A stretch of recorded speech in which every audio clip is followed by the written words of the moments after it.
আহেন একটা জিনিস দেখাইতেছে আপনাদের। দেখতেছেন তো আস্তে আস্তে নিচে নামতেছে নাকি? আসলে এটা নিচে না, এটা আমরা একটা খালের ভিতরে নামতেছি। এই খালটা একটা সময় খালের ভিতরে ওই দেখেন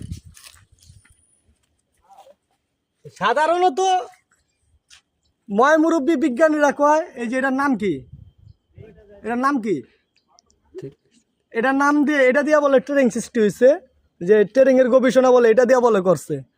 ঠিক আছে, আশা করি যে করতেও পারে, কারণ এটা দুনো পাশে এটা চলার ক্ষমতা আছে, এটা দুনো পাশে এটা চলার ক্ষমতা আছে, আল্লাহ তাআলা ক্ষমতা দিয়া দিচ্ছে, এটা দিয়ে বলে ট্রেনিং এর আবিষ্কার হয়েছে। যাক, তো যেটা দেখা দিতেছে মূলত আহেন আপনাদের কি দেখা যাচ্ছে দেখছেন কত ঝোপ ঝাপ আরো কত কিছু। এই জায়গাগুলো যদি পয় পরিষ্কার করানো হয়,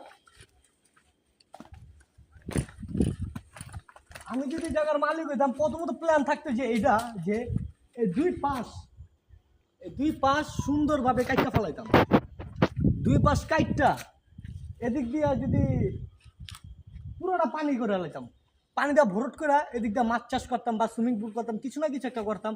এই যে জায়গাটা কত সুন্দর একটা জায়গা, যদি এই জায়গায় গাছ গাছলা যদি কাইটটা যদি ফালায় কত সুন্দর হইব।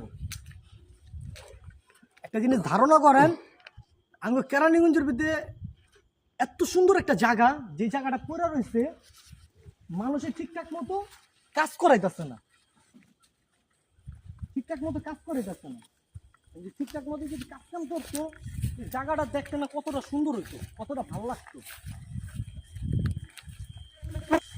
কি টাকা রয়েছে